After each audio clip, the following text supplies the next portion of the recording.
All right, Jai Hind. Happy Republic Day to every one of you here. This is our first ever webinar of the webinar series we are planning at Sitara. We have some very eminent guests on the panel today, and I'm so delighted to see all the smiling faces here.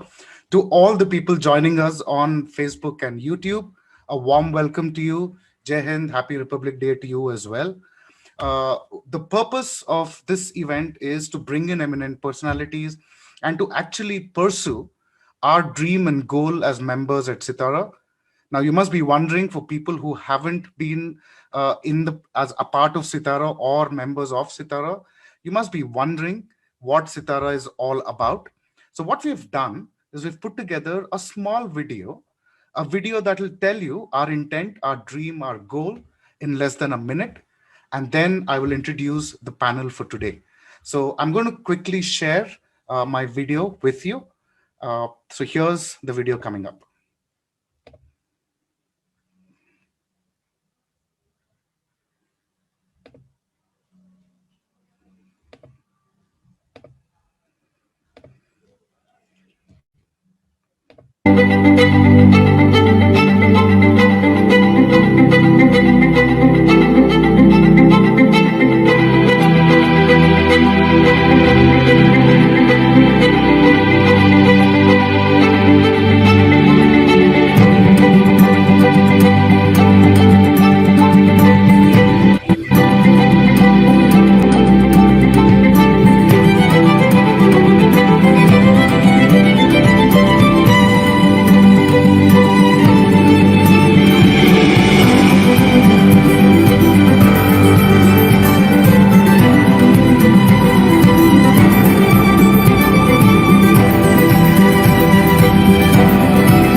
We all had a dream at Sitara. We all wanted to do something for India, not just be a part of a think tank, but we wanted to be a part of a do tank. Because I think we've had a lot of think tanks since independence. It was about time somebody pushed us, gave us that push ourselves. And that person is Smita Purushottam. And she is the founder, chairperson of Sitara. She served India in many ways, in many faculties. She's been a diplomat for India and served various countries as well. Her last assignment was as an Indian ambassador to Switzerland. So, Smita ma'am, welcome to the event as well. I'm going to take a quick minute to introduce all the eminent personalities that are on the panel today. And it's my pleasure to start my introductions with Mr. Menon. PVG Menon, sir, Jai Hind, welcome to the panel. And thank you for agreeing to be a part of this panel at a short notice. We are really, really humbled by that, sir. So I'm going to quickly share a few words about Mr. Menon and what is done. Mr. Menon right now is the CEO of the Electronic Sector Skills Council of India. He's also the founder and CEO of VAN Consulting Private Limited, specializing in the electronics and the semiconductor sector. Mr. Menon has been involved as a national president for a leading trade body called the India Electronics and the Semiconductor Association as well. So there's tons of experience there, and sir, we're eagerly waiting to hear from you shortly. So thank you again for being a part of this panel. Who we also have today is Mr. Bhatia. Mr. Bhatia is the president and CEO of Bharat Forge Defense and Aerospace, and he's heading Defense, Aerospace, and Homeland Security in the Kalyani Group of companies. He's also the president of KSSL, BFLB, BFPEL, and chair of Analogic Controls and Bharat Forge Limited.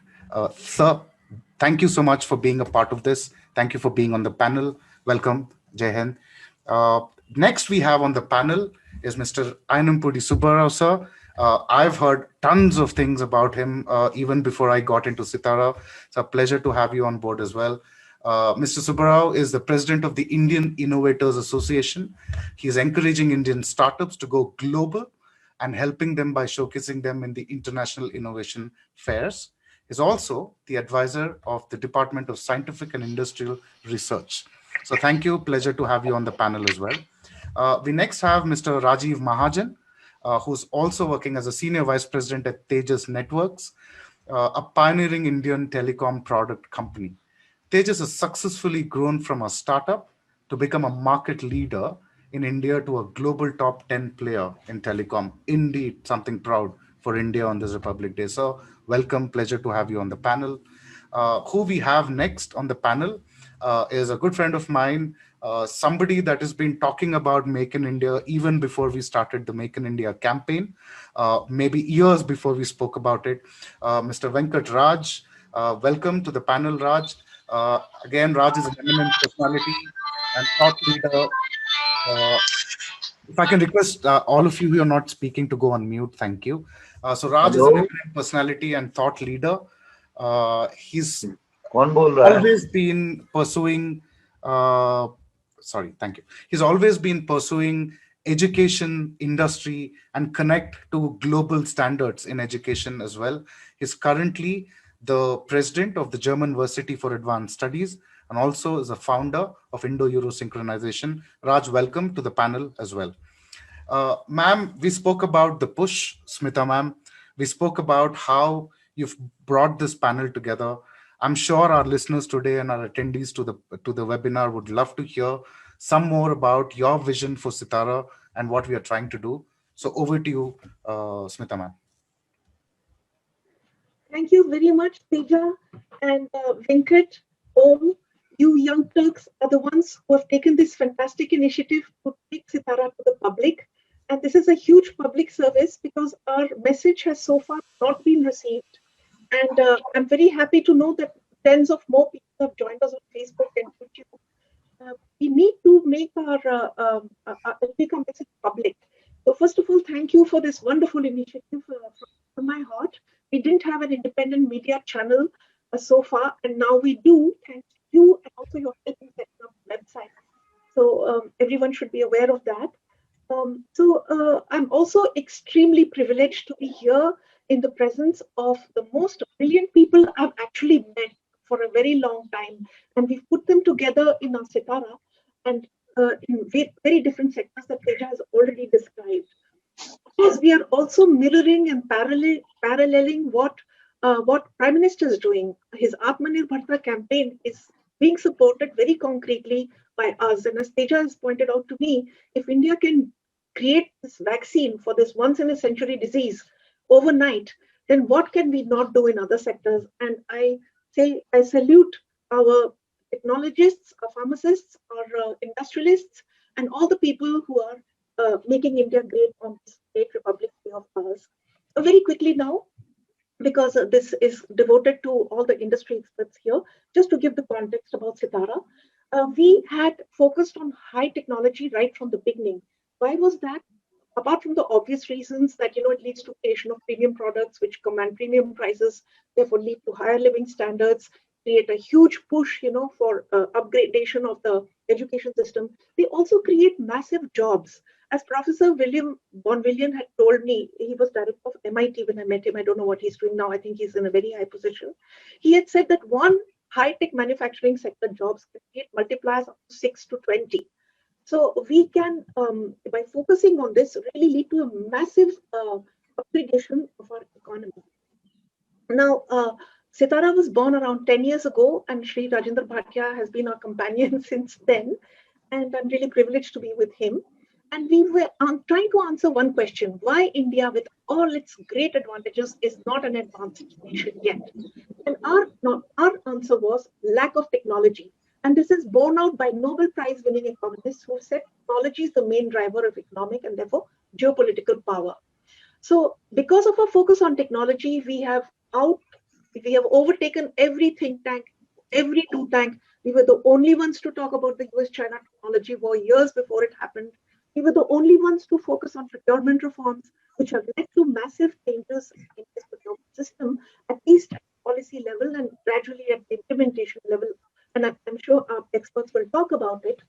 And I was in fact told by an official that Sitara was the one which lit the fire.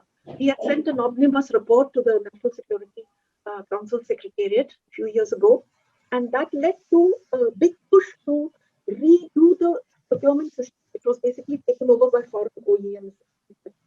So we're going to be dealing with the telecom. Electronics is absolutely very important, and we have top experts in India dealing with all this. We're going to talk about defense innovation, where import lobbies have so far been so entrenched that progress has been pretty slow, but recently a couple of game-changing things have happened. A ban on the import of 101 items and the direction to produce them here. And the second one is the game-changing order for the Tejas. On telecommunications, we have successfully been able to remove Chinese from our ecosystem, at least in the policy directives. The telecom security guidelines have come straight to Sitara. It is Sitara which is the idea of the government. And so we have some successes to talk about, but a long way to go. And our brilliant experts, of whom I'm so proud in I'm so proud and I'm so proud to be associated with them and they're with Sitara. Will tell you more about what we want to achieve. Finally, I want to thank again Teja, Venkat, Om, again for giving us this brilliant opportunity, because we lack an independent channel to reach to young people and to involve the whole country in this transformative campaign. Thank you very much. Jai Hind. Thank you, ma'am, for those lovely insights there. Really appreciate that. And this is your vision that we are also driven by. So thank you for inspiring us as well there.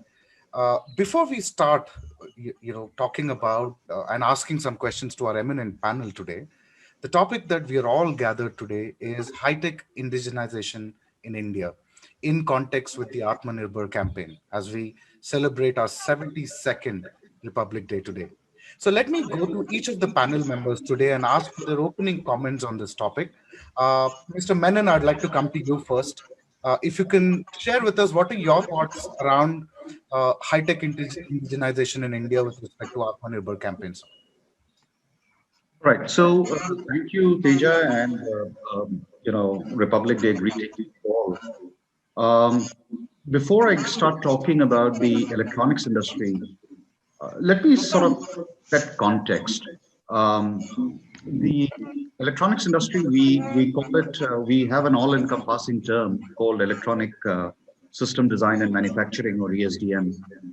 Many of the people on the webinar would have heard of this term, and if you're wondering what it is, I'm going to be grossly oversimplifying it in the interest of time. It consists of essentially 5 things. Obviously, it consists of all the electronic products that we know, televisions, mobile phones, set-top boxes, etc., etc. It consists of all the embedded software. Embedded software is the things which make, for example, your smartphone smart. It is what enables you to choose channels on your set-top box, the electronic programming guide on your television, and so on and so forth. There's a whole bunch of embedded software. Again, crossover simplification. It consists of all the components that go into it, from printed circuit boards to connectors to power supplies, and so on and so forth. It consists of semiconductor components that are used. Unfortunately, we don't make it in India, but we do a lot of design in India. And it consists of a certain amount of exports. As a country, we export about $10 billion worth of electronics every year. This industry is roughly $170 billion last year and contributes around 4.5% to the GDP of India. Electronics is, it's not a vertical in this, as economists would call it. It's a horizontal. Electronics is what enables, the economy to not just function, but to run and thrive. A simple example, just a few years ago, we did not have the app-based taxi hiring service, the Olas and the Ubers. These happened and they're enabled, and the drivers are able to get work because you can call the taxi on your smartphone. At a lower level, we have a whole bunch of bawarchis, cooks who have do cooking in multiple houses, schedule things on their mobile phones. So wherever electronics comes in, I would argue that you have economic growth. Electronics also if used properly and designed innovatively into products, some of these electronic circuits can help us save natural resources. For example, many years ago, I was involved in a campaign which we called Electronics for Energy Efficiency.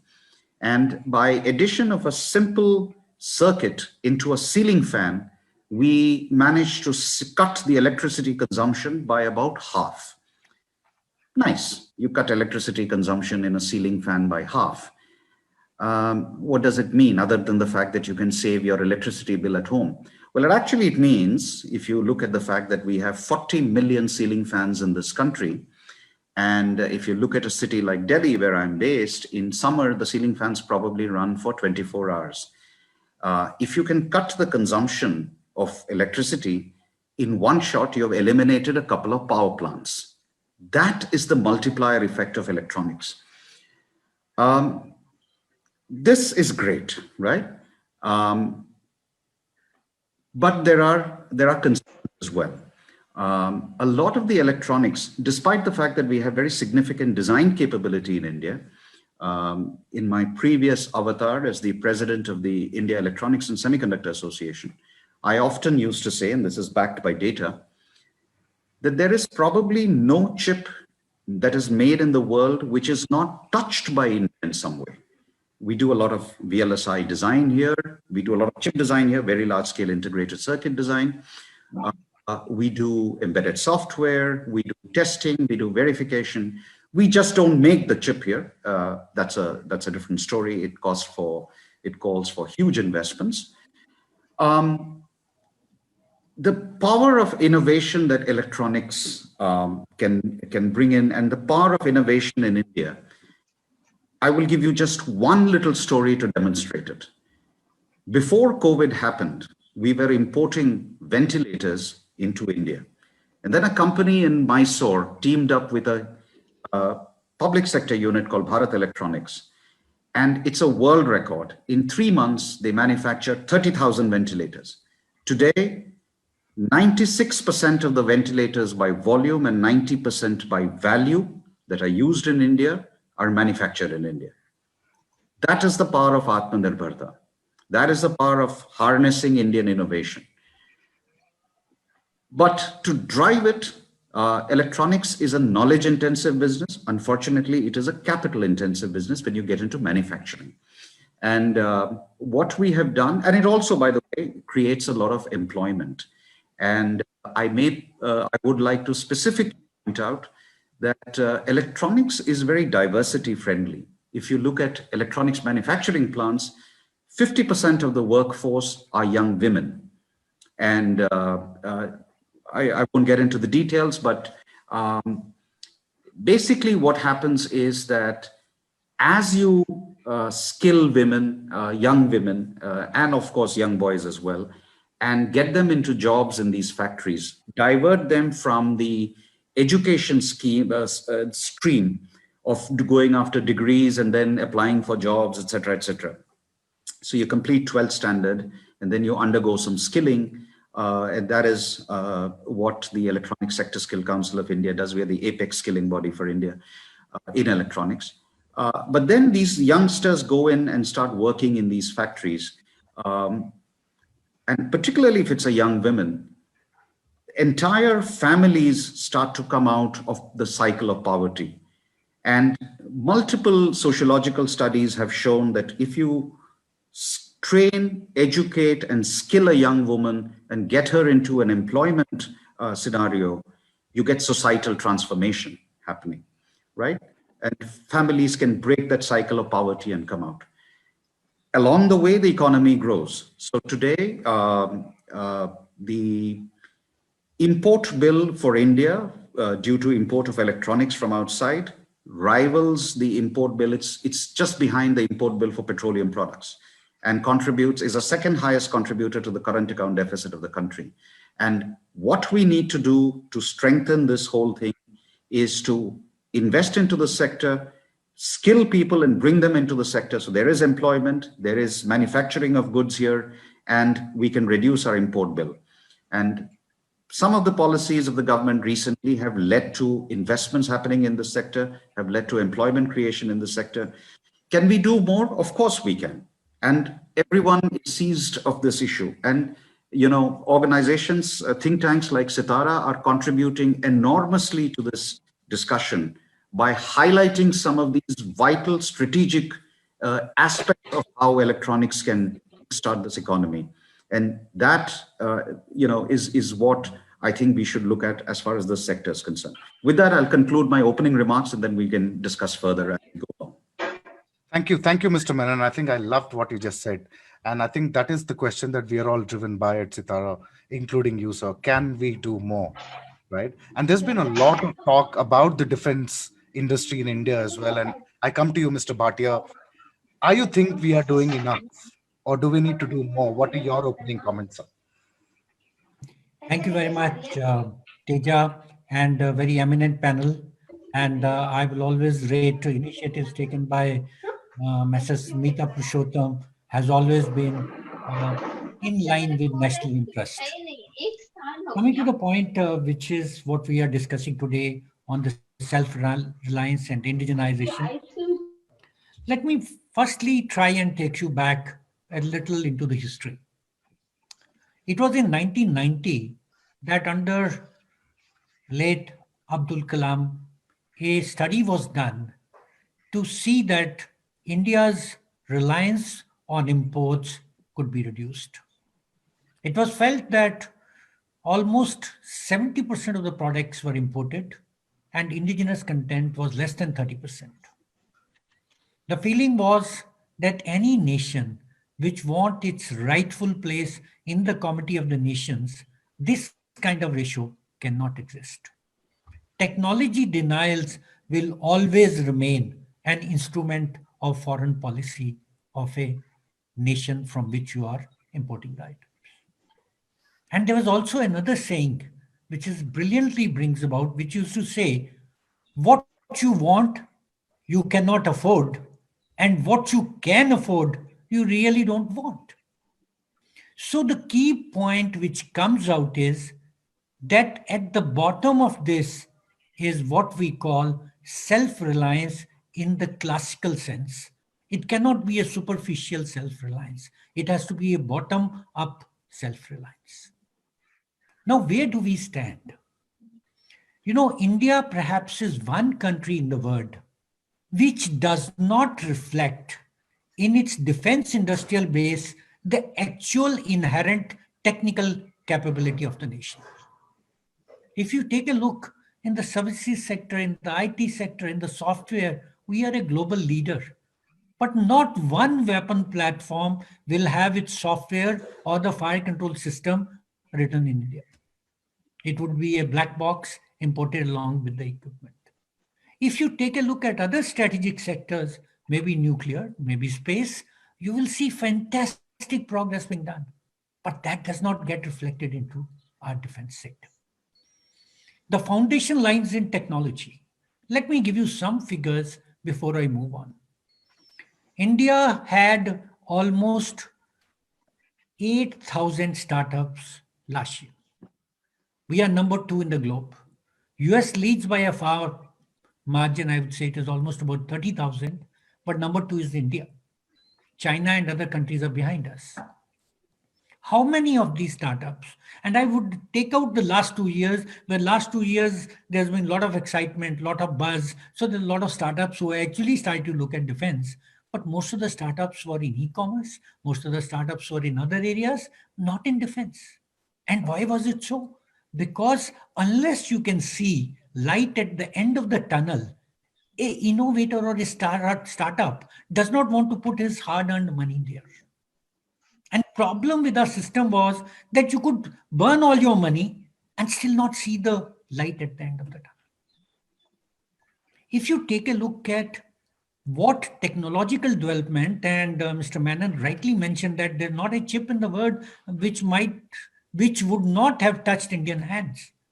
I would like to just repeat that. Today in India, as per one study which has been carried out, there are close to about 500,000 bright Indian engineers working for 230 MNCs operating out of this country, doing research and development, saving close to 80 to $100 billion each of these companies year on year. And here we are, that we are not able to exploit that technological development for our own goals. Now let me bring you to where do we stand and what happened.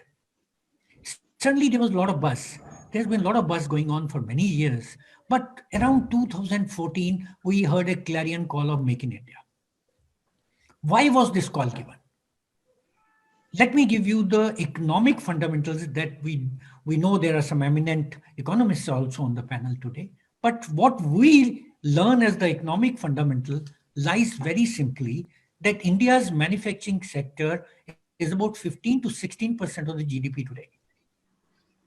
Good, strong nations want their manufacturing to go up to about 25%. India also aspires to nearly double its GDP from 2.5 to 2.8 trillion, which is what it is today, to $5 trillion in next 4 to 5 years. If you just do a simple mathematics, today our total manufacturing is close to about $400 billion. If you have to double your GDP and increase the manufacturing to 25%, you are looking at 2.5 times manufacturing growth. You have to do perhaps $1 trillion of manufacturing in this country. And where will it happen? Auto sector is almost saturated. You can't bring in, if people don't want to buy more cars, you can't keep making them. You take a look at other sectors. And rightly said by Mr. Menon, electronic sector, which is the key, but it is a horizontal. It's not a vertical. The only vertical where there was potential was in defense and aerospace, which lied unexploited in this country. And hence the need. The second economic parameter lies around the so-called the workforce or the young people of this country. Today, the average age of India is about 33 years. 5 years down the line, it will be 29 years.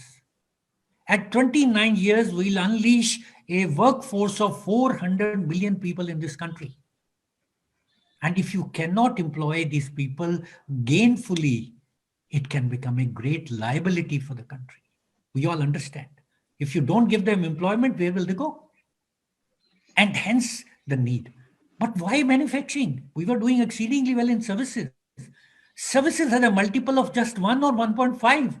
Manufacturing in defense and aerospace has a multiple of anything between 6 to 10. And hence the need to bring out this sector. These are the economic compulsions for a nation. It is not merely a fancy. And if it is an economic compulsion, there is no other way. It cannot just be dictated. Either we want our country to become financially strong, become an economy to be, reckoned with, or we have no other choice. This is the reason why it is required. Now, I will try to sum up my argument. So where do we stand? Till about 2010, we were playing a cricket match with half of the team sitting outside. It was only those people who were in the public sector undertaking who were taking part in the match. The better players, if I can take the liberty of saying that, were actually all sitting out. You can't win a match with half the team not playing at all. Country needs everybody. We need optimal utilization of resources to make a vibrant defense industrial base in this country. And that could only happen if all the resources at the disposal of the country are put together. We saw winds of change. We have seen fantastic amount of things in the policy front. But if you ask me, has this got operationalized? I will still, have a little thing to say that we are probably not there as yet. But what has been achieved in terms, this country needed actually transformation. And I can tell you, a transformation is possible when you have a vision, you have a mission, you have resources to match that, you have incentives, and lastly, you have an action plan. With the 2018 Defense Production Policy, we have a vision and a mission statement. With the vibrant industries which are set up and the large industrial houses which are now wanting to come into this sector, resources are available. government is at least thinking about incentives of making it a level playing field. I would not say that it is incentivizing the manufacturing. But what we lack is a very clear time-bound action plan. Moment we see that, I can assure you there'll be a great amount of transformation which will take place. My argument rests there with the last statement, and which is that never ever think that a small group of people cannot change the world. If at all, it is only small group of people who have changed. So Sitara and the people who are working towards it should keep it in mind that we can bring about a change. So I'll rest my case with that. Over to you, Teja. Thank you, Mr. Bhatia. Wow, that was so well articulated, and you spoke about how half of our players have been sitting out, and recently we've just won the Australian Test Series, where a lot of young, small, inexperienced players came into the team, and for the first time we've changed records. We've broken records. So I'm hoping in the years to come, with the vision that you're setting out for all of us, and through Sitara to that we are trying to drive in the market, hopefully our own Indian companies will look at the smaller players internally, the indigenous companies, rather than looking out to US or Japan or China. So that's the optimism that we at Sitara all have. And talking about smaller players, I would like to come to you, Mr. Rao. You are working with a lot of startups. You are right there at the ground level, talking to these young people that Sir is talking about. So, Sir, what are your views? What are your opening comments on the Atmanirbhar campaign that we are so hardly driving right now in India? Thank you, Teja. Hello, ma'am. It's good to see the people once again. This technological self-reliance, I suppose that is the English word, right? We had an opportunity to elaborate it when I was in the government in 90s. In the 90s, when I was in DSIR, Ministry of Science and Technology, before the globalization, we were running a funding program for import substitution. So there is to be a phased manufacturing program, and in line with the phased manufacturing program, if the government says the company needs support, who is to give money to the companies, mostly public sector in those days. Then the globalization came, then the technological self-reliance has become the catchword. And we had a program which was aimed at the technological self-reliance. So we define the technological self-reliance as a capability. So it is a make to buy or buy to make. That's how we defined it, elaborated it, saying that you require a capability to buy something and you require a capability to make something. And this combination is what is required for the nation. So in both the cases, make to buy or buy to make, patents are the critical component. Okay, and you look at the patenting scenario, the startups, large companies, established companies is a common. Whether you're a startup company or a large company, patents are important ingredient. The numbers matter. Okay? And the patents have got two type of numbers. One is the patent coming from out of the country by either the resident Indians or non-resident Indians like MNC R&D centers. The second category are the patents outside India. And they are putting India as a designated country under the PCT application.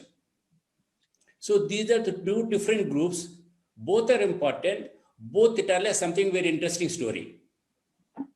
Now we are all talking about high technology. High technology in the age of journalism is artificial intelligence, machine learning, IoT, 3D printing, computing. All these are supposed to be high technology.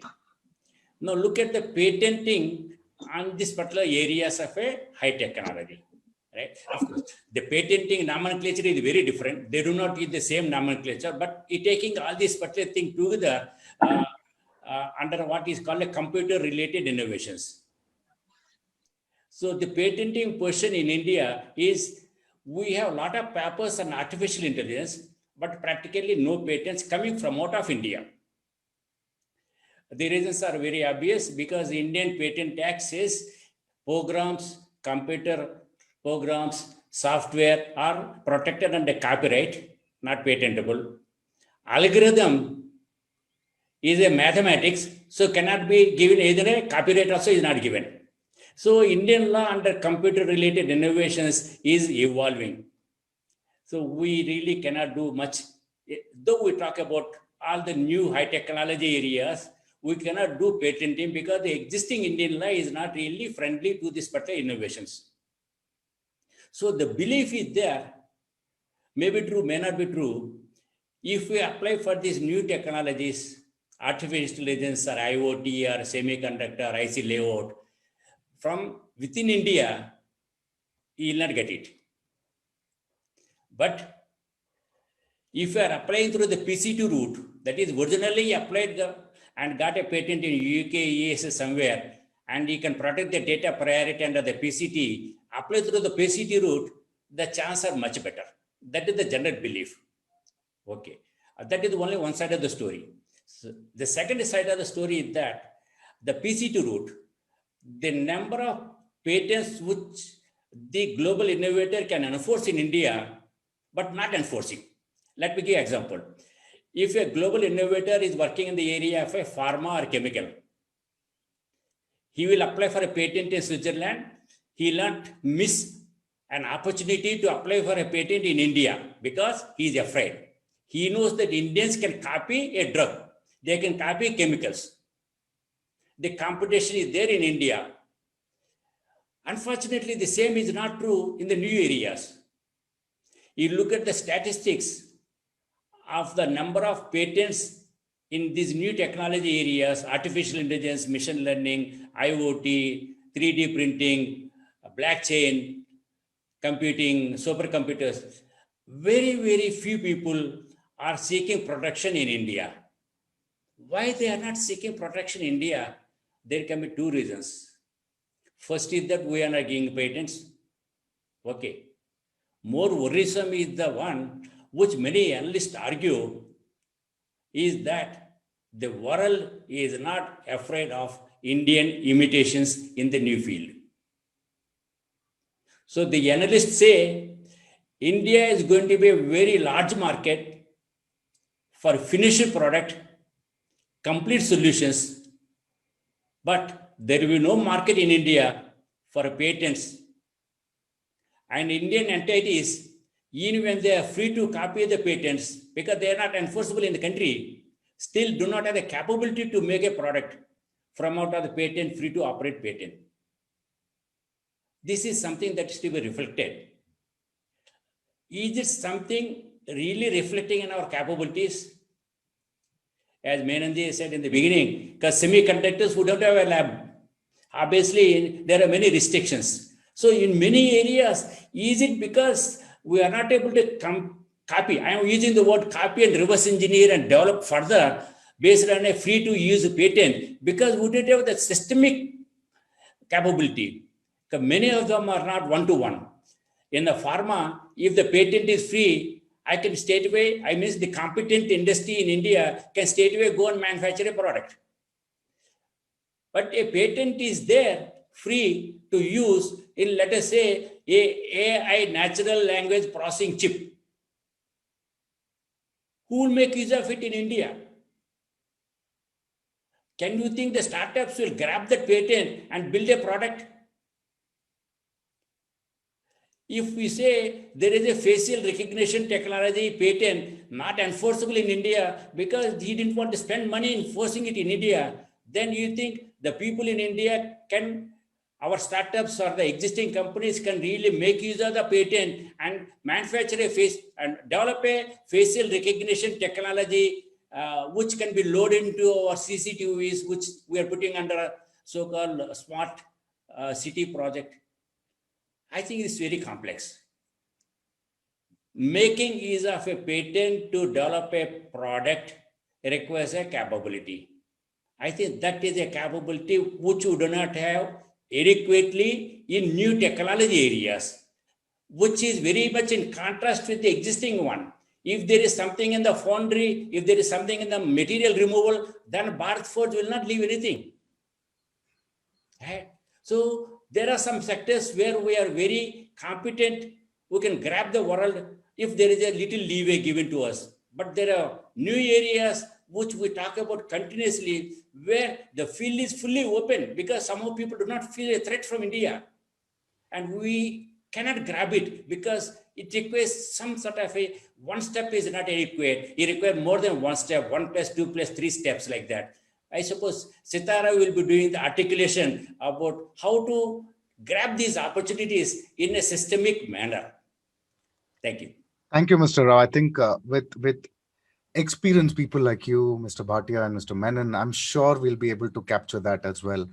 And you spoke about capability, and there's one sector that's been controversial lately, where we do have the capability, but even Indian companies seems to be partnering with companies that are outside of India. And I'm talking about the telecom sector and the 5G that's happening. Mr. Mahajan, what are your thoughts around Atmanirbhar Bharat with respect to the telecom sector? Your opening comments, sir. Yeah, thank you, Teja.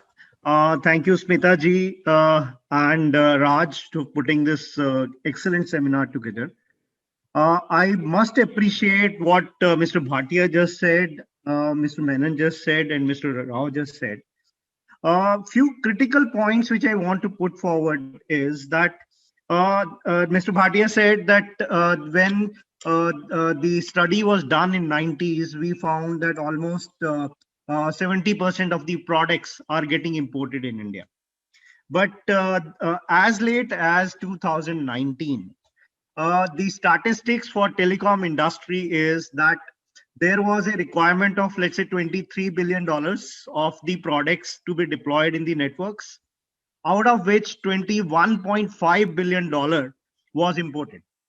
So which is more than 90% of the products and technologies we were importing where we have all the capabilities. So this is the state of telecom sector today. Now, if I step back, and as PVG also mentioned some time back, that today in semiconductor industry worldwide, there is no chip where some Indian would not have put his hand on. Similarly, I would say that in the telecom space, there is no product and there is no company in the world who doesn't have R&D unit in India to manufacture and develop their products. But unfortunately, we are just skilled laborers to these guys, and our young people, we have a huge number of young generation coming up, which are very smart people, and ultimately which are getting disgusted, and they are going away from the country just to get better opportunities. We have an opportunity to hold them back here in India, ensure that all our Indian products which are getting imported are developed, manufactured here in the country and deployed in the networks. Now, if we also look at another angle which has triggered up in last few years, I would say, is the security concern which we are having big time. Right, we have seen recent cases where we had attacks from China. We have our borders which are not secured. But unfortunately, if we look at our networks, most of the network components are coming from countries which are not friendly countries. So this is a serious threat. And this is something which we all need to be worried about. We all need to be look at.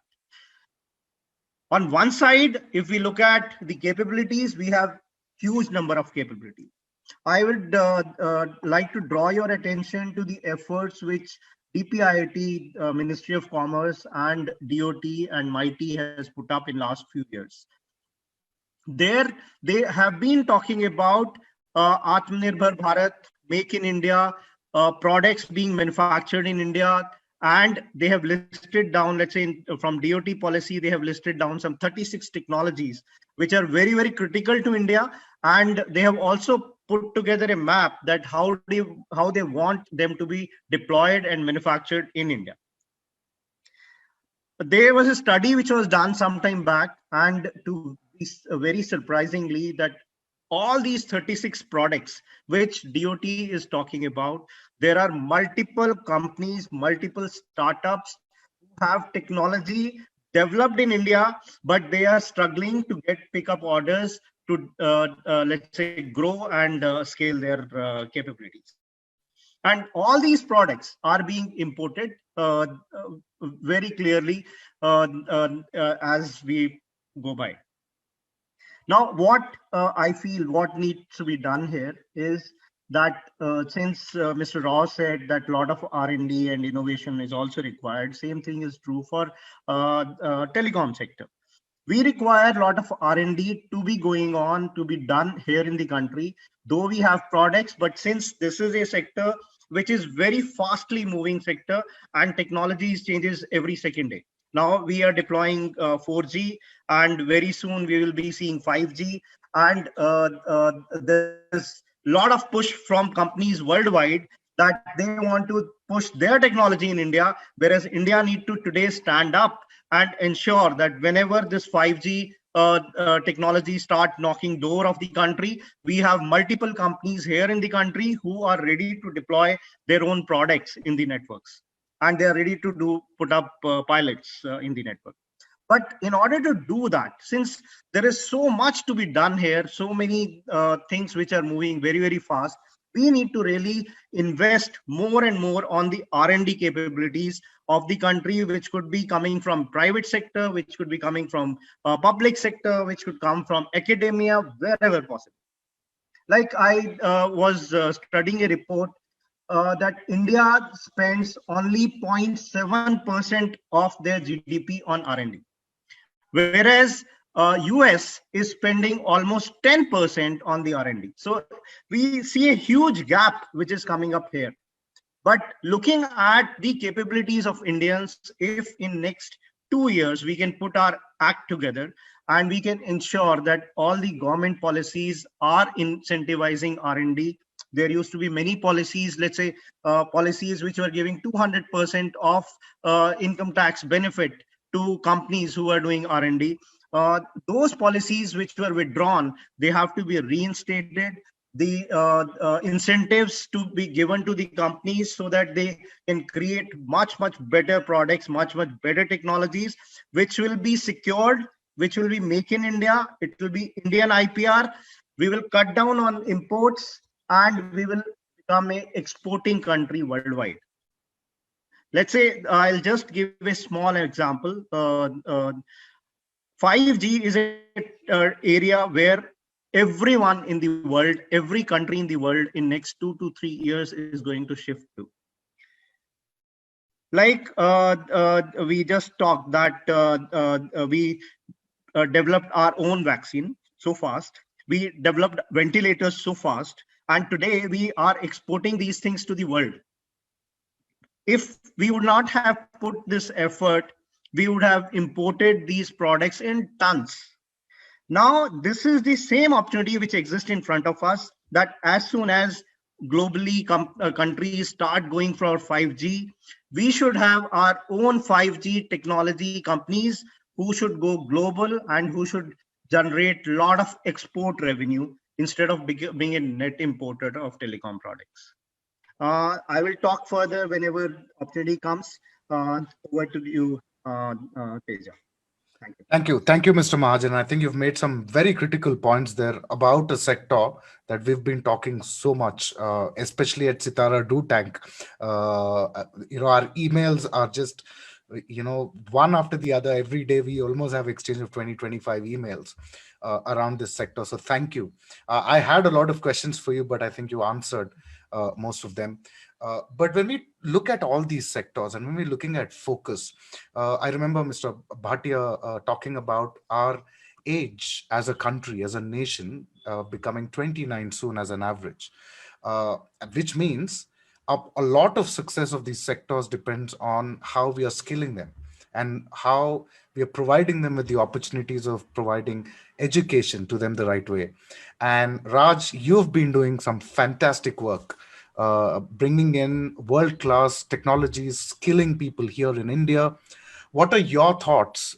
Where are we today when we talk about indigenization and Atmanirbhar Bharat with respect to the education sector? Thank you, Teja, and Mera Bharat Mahan. Happy Republic Day to everyone. Wonderful. I mean, by seeing the panel, the open remarks itself actually taken the 40 minutes means, the enthusiasm and also the vision towards the Sitara and also today's panel, I can really, I'm getting a goosebumps in some of the sentences. And I would like to repeat one sentence, what Mr. Bhatia told, like in Kalam sir's speech, like, we cannot afford what we want. We don't want what we can afford. Where actually these lines, like these lines means a lot actually in the every sector. So I strongly believe in the same line, like getting awareness and starting awareness where it's starting from the education.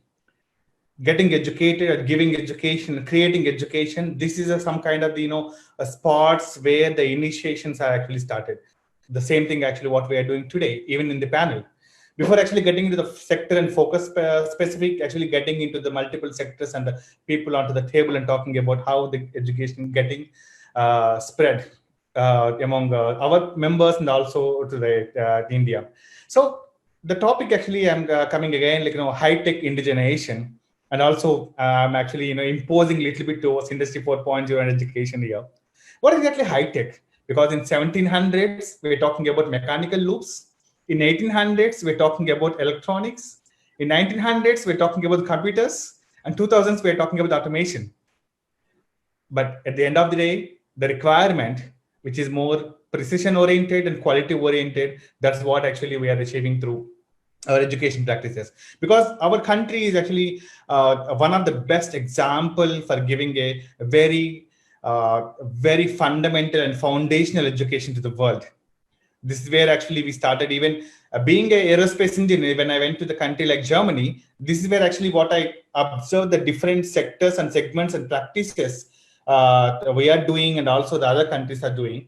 So as of open remarks, actually, I would like to put it this three things: getting aware, adopt, and doing activities and getting achievements. And these three words in the education sector, what I see we are achieving or we want to achieve, we want to take it forward. But these three words will be like a 3A policy, definitely, giving a good platform to any policymaker or any practitioner or any founder or the industry. It is very important. Because when we are talking about this industry of Industry 4.0, still, I was studying one report. 13 lakh crores industry is awaiting for us for India in Industry 4.0.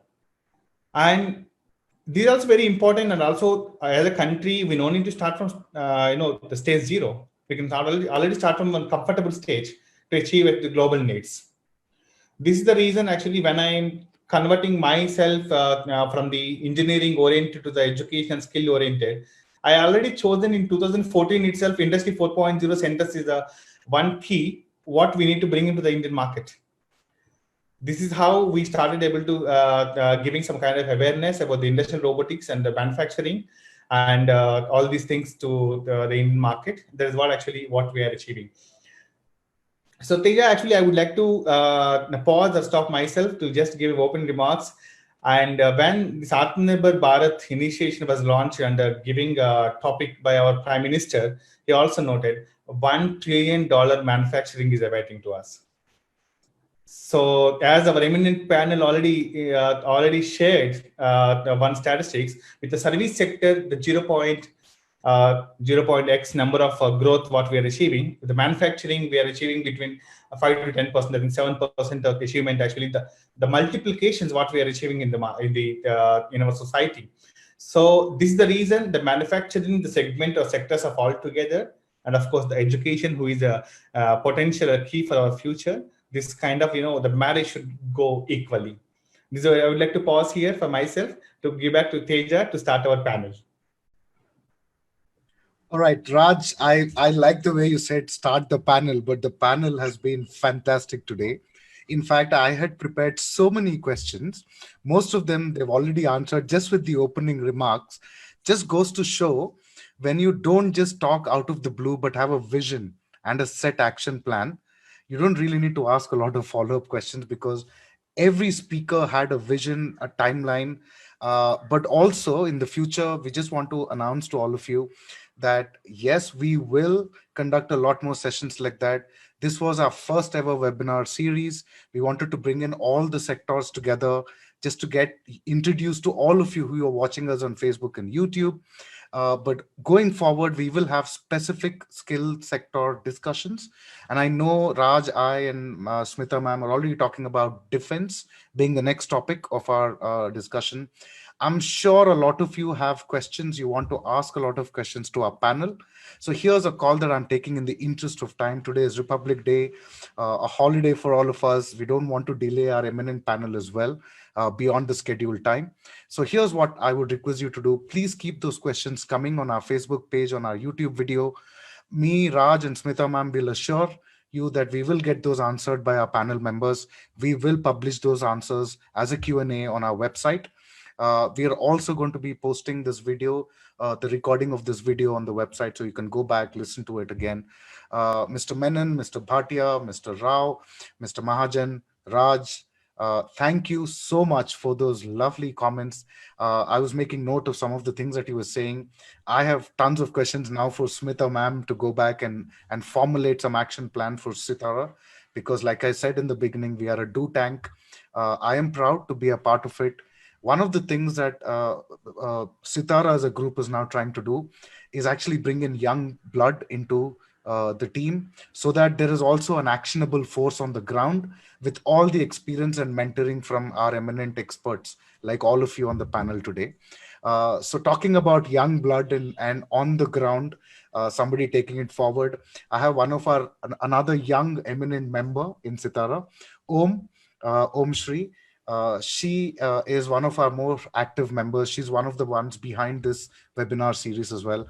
I invite you to please come and do a vote of thanks for all our panel members. And then with Smita ma'am's permission, we will close this session as well. So over to you. Thank you, Teja. It was a very indeed and insightful session. I learned many things which are like, I know that, but I learned so many new concepts here in today's session. I feel much, delightful to join the session. I would like to thank all the panelists, Sri PVG Menon, Sri Rajendra Singh Bhatia, Sri Raju Mahajan, Sri Raj Vangapandu, Sri A.S. Rao, and our moderator Sri Teja Gudluru, for taking time off their busy schedules and giving us their precious advice and comments. I would also like to thank Smita Purushottam, Chairman Sitara, for taking this great step towards an indigenous and a stronger India. A special note of thanks to all our esteemed members of our Do Tank for making Sitara what it is today. Finally, I would like to express my gratitude to all the viewers and participants through all the various media like YouTube and Facebook. We will be back soon with much more interesting and impressive sessions. Do follow and subscribe to our Sitara pages and channels for more updates. Happy Republic Day once again and good evening. Jai Hind. Smita ma'am, we request your permission to end the session. You don't need my permission. Thank you very much. Really, thank you for this wonderful first step, and we will take this forward. Thank you. Thank you. Thank you, Dr. Om. Thank you, Teja. Thank you.